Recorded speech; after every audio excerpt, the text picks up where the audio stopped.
Hello everyone, it's Quest Quenchers here today, and I've got a fun video for you guys. So, it's 10 things you must do in Starfield. Now, just a disclaimer, I haven't played it. This is just 10 things I'm going to do, basically. And to start off with, go to the bloody museum at the Vanguard headquarters. Learn as much as you can about the UC side of the story, and you will find out what has been happening in the history of Starfield. How did we get here from our current timeline to this timeline kind of thing? And I think that would be just really cool and add a bunch of context that is needed for the game. Yes, we got that release of the history behind Starfield, but people will need to see it in game too. I mean, it's great having it outside of the game, but if people have missed it, or be like, oh, I don't want to know anything until I get into the game, kind of thing, which I was thinking of doing, but, you know, I wanted to be a content creator. So yeah, do definitely check out the museum so we can learn as much as we can. Next, as soon as you land somewhere where you can check out the sweet rides or additional ship parts, do have a look and get familiarized with each part of the ship, each upgrade you can get, to make sure that you can plan with your ship. So say if you wanted to be a smuggler, make sure you look at the prices of shielded little storage containers and stuff, or see how much of illegal contraband you can store in a certain section of your ship and stuff like that, just to make sure you know how that system works, and the cost, of course. Number 3, talk to everyone. Try to get to know the people in the game, to get more immersed in the world, and to learn more about the world too. It's great when you can get into a game and learn things from the people who live there.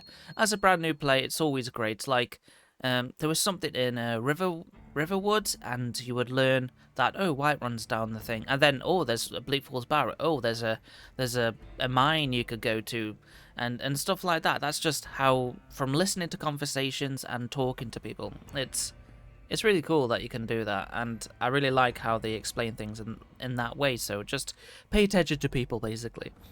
Number 4, find these artifacts. What do they do? What do they give? Because clearly we are going to gain some sort of magical powers from these artifacts. As we've seen in one of these last clips in the showcase, we saw him, like, use a Jedi power, and that's just like, wow, okay. we can do that.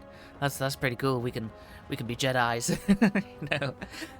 So yeah, it's like, oh, we're called Starborn, the last Starborn in the universe. The first Starborn meets the last Starborn. That's the DLC. That's Shattered Space. So yeah, find these artifacts. And then 5, invest in the science and skill, the science and tech skill tree to get your jetpack working, as well as to get specific sort of unlocks for your ships, so you can get different sort of ship classes, so you can get bigger ships, better ships, and all that stuff. You definitely want to invest that, as well as, traversing if you're on foot, running around a planet, and it's a little bit barren, but you see something on your scanner going, hey, there's a cave over there, let's head it, and you can use your jetpack to get there quicker, which is a great thing to do. So yeah, definitely do that. And then number 6 is to scan as much as you can on a planet. You can potentially earn credits from all the scanning. In my notes about scamming for some reason. Yeah, scanning is scamming. So yeah, you can earn, and if you scan the entire system, you get I think it's another big credit payoff thing. So that's pretty cool. And number 7, learn what your crew members' skills are, so you can properly utilize them, filling the gaps in your skills. So say you have a companion that has really good at using targeting systems, make sure they're in your ship and allocated to weaponry and stuff like that, so you get a skill bump by the sound of it, and you can fire a little bit better rapidly, and so properly utilizing your companions would be a great thing to do in the game. 8 is scavenge as you go. You never know when someone will request some materials to create something, or they just want 5 ham sandwiches, Just scavenge as much as you can as you go. Be prepared, and things will run a lot smoother, and it will feel better, basically. Because you'll be like, oh no, I've got to head to you know, oh, can you get me 5 lead pieces, please? And you're fresh out, and you just walk past an entire, you know, or lead supply, and you didn't loot it, you totally forgot. So yeah, you don't want to be caught short with no materials on you, to get rid of these little pesky quests as quick as possible and get your credits or rewards. So number 9 is quite the perks that actually help you in your present situation. Say if you're in a robots lab and you come across a locked door, you definitely, and you don't have any skill points, there's no use in allocating, you know, oh, I want to upgrade my ship down the line, when you actually want to unlock some, you know, some doors in front of you. So you definitely want to, you know, assess your situation presently and then allocate your skill points, you know, correctly. And number 10 is build outposts and generate as much resources as you can. Get those resources rolling in, which will equate to more credits, so more stuff you can buy, bigger ships you can get, bigger, better guns, and all that jazz. So yeah, you definitely want to go ahead and do that. And then a bonus one, number 11. Learn as much as you can about the small factions and the religions, and what will, you know, sort of what interesting things do they have on offer and, you know, to gain. Such as the Varun, what do they do? Why do they worship this great serpent? Where did all this, is it a lie? Is it true? You know, kind of thing to, you know, investigate and find out. I think I'm looking forward to doing that, and then, you know, maybe learning where all this come from, and is it real? Is it a genuine thing that happens in the universe? Is there a great serpent that's gonna come and eat us all? Like definitely very interesting. And I think it might be maybe it's an alien species that reaches out through light travel or something, and it's like, oh, we're invading force, we need to indoctrinate these people, you know, kind of thing. I think that'll be really cool.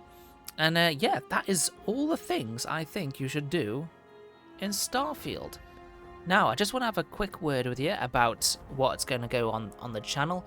So tomorrow I'm going to be streaming in the day before Starfield comes out, just to test the rig and everything, to make sure it's all okay. I might do it even today when this video comes out, but I'm not too sure because things are happening. So yeah, I am very excited for Starfield. It's literally like a few days away now. It's, you know, it's Wednesday when this comes out, so it's not long. It's really not long, and it's so exciting. And so I'm just happy to be in another world that's like a Bethesda game, because they make unique worlds, and with the environmental, like, looking back, 76 was very, you know, it was a bad game with like all the terribleness, but the world seemed really cool. I liked looking at parts of like scavenging and that stuff. I didn't like all the grindiness, but still, the world was great and I enjoyed that. But yes, so that's sort of it to the video. Please like and subscribe. And I'm so excited.